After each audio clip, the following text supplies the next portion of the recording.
Hello बच्चों, EMC में आपका स्वागत है। अब देखिए, आपके उच्चतम तथा निम्नतम मान ज्ञात करने हैं। तो इसमें देखिए, प्रत्येक वर्ग संख्या धनात्मक होती है। यानी कोई भी धन माइनस है उसका भी वर्ग करो तो प्लस आ जाता है, धनात्मक। और धनात्मक संख्या का न्यूनतम मान 0 होता है। धनात्मक संख्या का न्यूनतम मान 0 होता है। इसी प्रकार ऋणात्मक संख्या में भी अधिकतम मान 0 होता है। ऋणात्मक, जैसे इस रेखा समझ लें, ये 0 है। 0 से इधर की ओर सब धनात्मक मान होते हैं, 0 से इधर सब ऋणात्मक होते हैं। तो 0 से लेकर इधर की ओर सब धनात्मक अनंत तक होते हैं, कोई सीमा नहीं है, इसका अंत नहीं है। लेकिन इसकी न्यूनतम संख्या पता रहती है, अधिकतम संख्या पता ही नहीं रहती। न्यूनतम होती है 0। जितनी धनात्मक संख्याएं होंगी उनका न्यूनतम मान 0 होगा। अब इधर भी देखिए, इधर ऋणात्मक सब संख्याएं शुरू होती हैं, तो माइनस अनंत तक, यहाँ तक ऋणात्मक संख्या की सबसे छोटी संख्या पता नहीं रहती है, लेकिन इसकी सबसे बड़ी संख्या 0 होती है। यही हमने लिखाया है। प्रत्येक वर्ग संख्या धनात्मक होती है तथा धनात्मक अगर है, धनात्मक में न्यूनतम मान 0 होता है। ये धनात्मक इधर, न्यूनतम मान 0 होता है। इसी प्रकार प्रत्येक ऋणात्मक संख्या में अधिकतम मान 0 होता है। इधर से अधिकतम मान कितना है? 0। इधर पता नहीं है न्यूनतम कितना है। यानी इधर से संख्या इधर को बढ़ती जाती हैं, सब बड़ी होती जाती हैं। बाएं चलने पर संख्याएं बढ़ती हैं और दाएं चलने पर संख्याएं छोटी होती जाती हैं। तो 0 संख्या ऐसी है जो दोनों में सम्मिलित है। बड़ी संख्या धनात्मक संख्या का न्यूनतम है और ऋणात्मक संख्या की अधिकतम है। ये ध्यान रखना है। अब देखिए, निरंतर वर्धमान या निरंतर ह्रासमान, ये क्या होता है? निरंतर वर्धमान या निरंतर ह्रासमान फलन ना कोई निम्नतम और ना कोई उच्चतम मान रखता है।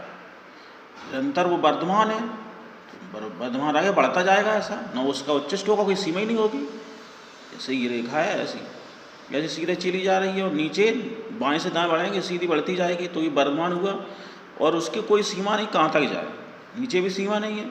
ऐसी न्यूनतम सीमा, न्यूनतम कैसी होगी?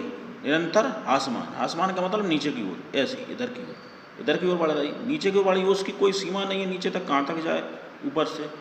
तो वो ना उसका कोई उच्चतम मान होता है ना निम्नतम मान होता है। इसलिए ये आपको ध्यान रखना है। अब देखिए, उच्चिष्ट तथा निम्निष्ट ज्ञात करने के प्रतिबंध होते हैं। यदि कोई फलन आपका है y बराबर fx है, तो इसमें अनिवार्य प्रतिबंध होता है। सबसे पहले जो फलन दिया उसको अवकलन करते हैं, यानी f डैश dy/dx निकालते हैं, तो f डैश x उसको 0 कर देते हैं। 0 करने पर जो फलन होता है उससे बिंदु x के मान निकलते हैं। 0 करने पर जो भी आएगा x के मान लीजिए हमने 0 करने पर x का मान a आया। फिर इस बिंदु पर, ये तो अनिवार्य प्रत्येक में करना अनिवार्य प्रतिबंध है। फिर एक पर्याप्त प्रतिबंध होता है, इससे पता चलता है उच्चिष्ट है या निम्निष्ट। जो इसका अवकलन किया उसका पुनः अवकलन किया जाता है।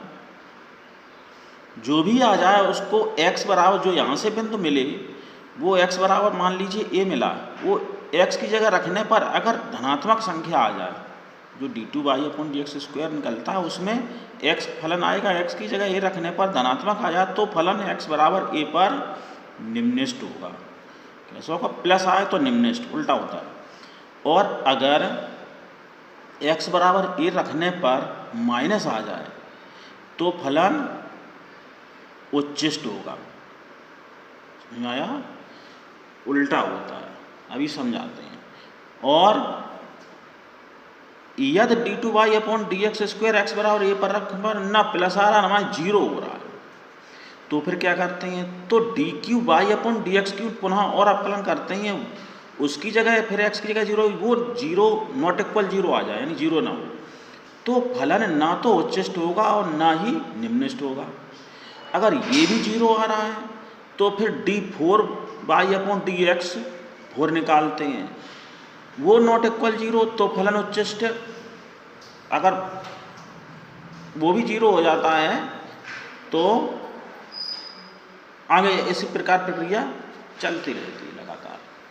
अब यहाँ पर ये समझना है कि यहाँ माइनस पर फलन उच्चिष्ट और प्लस पर फलन निम्निष्ट। इसके लिए आपको समझने के लिए, जैसे आप हैं, आपका मकान है, आपके मकान के लेफ्ट साइड आप देखेंगे, लेफ्ट साइड में अगर वो नीचा है यानी माइनस आ रहा है तभी आप ऊंचे होंगे। और इसी पर राइट देखा, राइट में अगर वो नीचा है यानी माइनस में है तो आप ऊंचे होंगे।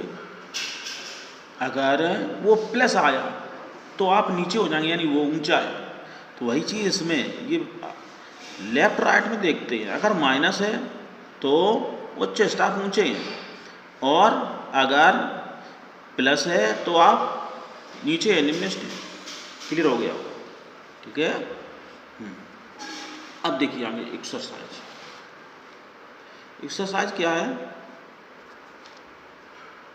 6.5 क्वेश्चन नंबर 1, निम्नलिखित दिए गए फलनों के उच्चतम या निम्नतम मान यदि कोई हो तो ज्ञात करो। उच्चतम और निम्नतम मान ज्ञात करना है। अब देखिए जैसे 4 फलन है, f(x) बराबर 2x - 1 का होल स्क्वायर प्लस 3, दूसरा f(x) बराबर 9x² प्लस 12x प्लस 2, तीसरा है f(x) बराबर x - 1 का होल स्क्वायर प्लस 10, चौथा है gx बराबर x³ प्लस 1। तो देखिए कैसे बनेगा। तो f(x) बराबर पहला फलन है 2x - 1 का होल स्क्वायर प्लस 3। अब ये वर्ग संख्या, इसको हमने ले लिया।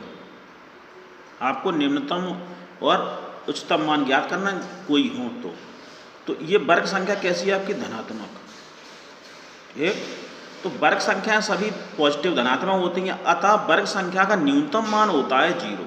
अब ये हमने लिखाया था, वर्ग संख्या धनात्मक संख्या का न्यूनतम मान 0 होता है और ऋणात्मक संख्या का अधिकतम मान 0 होता है। तो वही संख्या। तो हमने क्या किया, ये संख्या कैसी है? वर्ग। तो ये 0 से बड़ी यानी धनात्मक है। 0 से बड़ी संख्या सब धनात्मक होती हैं, ये बड़ी है। अब आपको निकालना क्या है? इस संख्या में हमें इस फलन का मान निकालना। तो इसमें 3 की कमी है, तो 3 दोनों तरफ हमने जोड़ दी, वो फलन बनाना। क्यों जोड़ा? क्योंकि यहाँ 3 है तो फलन बन जाएगा। 3 दोनों तरफ जोड़ दिया। अब ये मान f(x) का आ गया।